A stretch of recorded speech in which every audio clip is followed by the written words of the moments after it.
Depuis toujours, l'Isère est un territoire d'innovation et d'investissement dans le domaine touristique. Voici un aperçu des différents projets qui vont émerger dans notre département.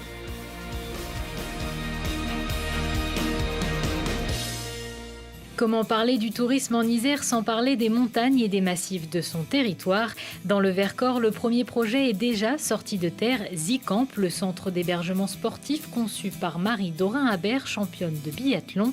Ce complexe sportif hôtelier unique en son genre ouvrira ses portes en octobre 2018 pour un budget de 1,7 million d'euros. En Noisan, les voies vertes sont en plein aménagement. Les travaux ont déjà commencé entre Vénosque et Almont. À terme, le but est d'avoir une voie verte cyclable entre Almont et Séchilienne.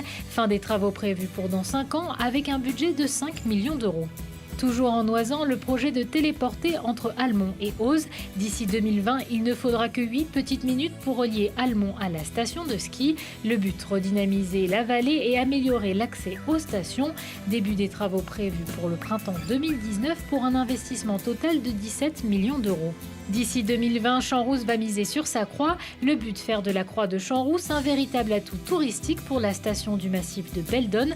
Fin du projet prévu pour 2020, le tout pour un budget de 2,4 millions d'euros.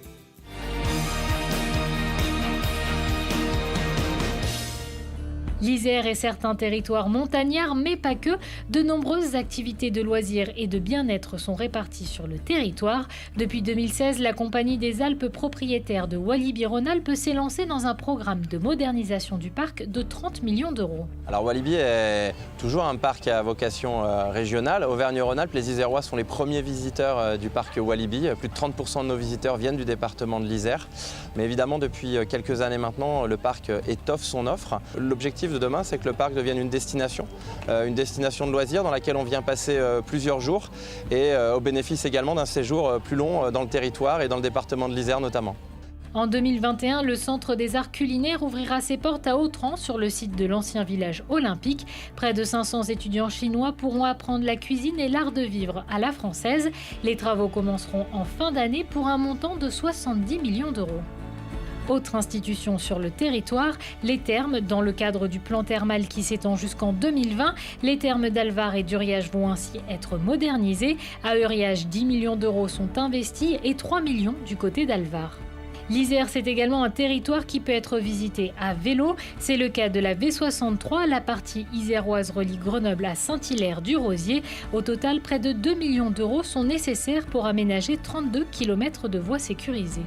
Nous, ce que l'on souhaite, c'est continuer d'émailler notre territoire par d'autres boucles plus ou moins grandes, etc., pour découvrir l'ensemble de notre territoire. Parce qu'on longe l'Isère, donc déjà il y a tous les abords de l'Isère qu'il faut redécouvrir. Parce qu'on s'est un petit peu éloigné de cette... pour nous, c'est une colonne vertébrale pour notre territoire, l'Isère. Donc je pense que ça permet de redécouvrir l'Isère.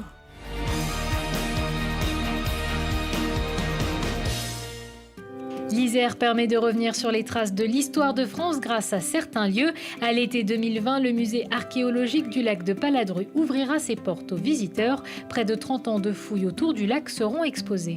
Ça va sans doute, en tout cas je l'espère, être un nouveau point d'attraction touristique, d'attraction culturelle, avec une programmation culturelle pour tous, alors dédiée à un public touristique pendant la période estivale bien entendu, et puis ouvert le plus largement possible aux habitants du pays voironnais, adultes comme enfants, avec des programmations jeunes publics sur les temps scolaires et les temps périscolaires. Donc on souhaite de faire de ce musée un lieu de vie, un lieu d'accueil, un lieu de partage autour d'un élément clé, la richesse du patrimoine archéologique et de sa connaissance sur ce territoire.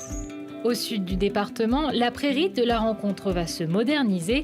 Un centre d'interprétation fera découvrir de façon ludique et interactive ce site où l'histoire de France aurait pu basculer. Le début des travaux pour ce bâtiment de 400 à 500 mètres carrés sont prévus pour 2020 avec une ouverture pour 2021. Coût du projet 2 millions d'euros. L'égyptologie doit beaucoup à l'Isère, terre de Champollion. La maison de l'égyptologue du 19e siècle à Vif sera transformée en musée. Les visiteurs pourront ainsi être immergés dans la vie de Champollion. Montant des travaux 4,5 millions d'euros pour une ouverture prévue pour l'été 2020. À l'automne 2016, donc Jean-Pierre Barbier et moi sommes venus avec les services de la culture, avec tous les gens concernés, voir ce site, parce qu'on en avait entendu parler, il faut y faire quelque chose.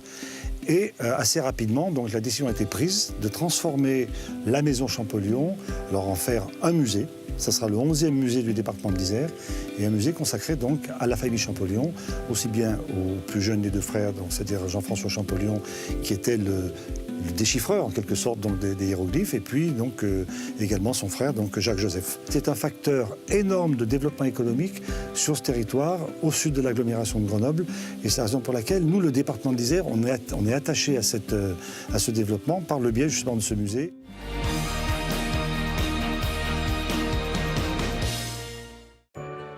Le territoire isérois possède de nombreux sites emblématiques qui sont en passe d'être remis sur le devant de la scène, comme pour le petit train de Lamure qui accueillera ses premiers visiteurs en juillet 2020.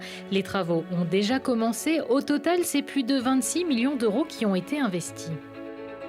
Il y a plusieurs trains touristiques en France. Ils sont tous beaucoup utilisés.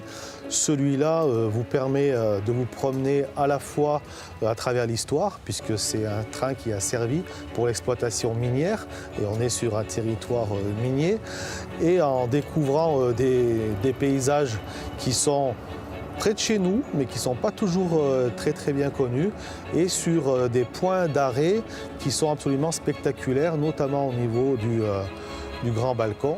En faisant ce petit train, on recrée vraiment un lien entre tous les territoires et on affine et on dynamise une économie touristique sur tout ce territoire du Sud-Isère qui intègre la Matésine, le Trièves, mais au-delà, un lien avec Visil, le château de Visil, la Révolution, et puis bientôt le musée Champollion qui va arriver sur le secteur de Vif et puis la route Napoléon. Donc on a vraiment là les clés d'outils touristiques qui sont des outils très intéressants pour ce territoire-là. Autre projet sur les rails, la gare du funiculaire de Saint-Hilaire-du-Touvet avec une nouvelle zone d'accueil et des caisses modernisées, mais pas touche à l'extérieur du bâtiment classé au patrimoine historique. Fin des travaux prévus pour 2020 pour un montant de 1 364 000 euros. Sur les bords du Rhône, la halte fluviale de Vienne va s'agrandir afin d'accueillir les touristes toujours plus nombreux. D'ici 2020, l'extension du quai pourra permettre d'accueillir 3 bateaux de 135 mètres de long. Vienne est devenue une destination touristique avec plus de 300 000 touristes accueillis sur notre ville, sans compter les festivaliers, du festival de jazz ou de la saison variété qui sont 250 000.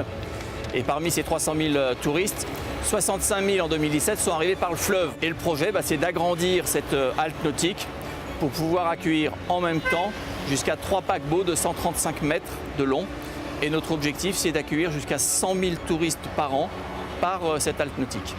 Fleuron du patrimoine gastronomique isérois, la Chartreuse se découvre à Voiron, un chantier en 2 phases. Le restaurant bistronomique devrait ouvrir ses portes en septembre 2019. Quant au projet d'aménagement des espaces publics, les travaux sont prévus pour 2020 pour un budget de 7 à 10 millions d'euros.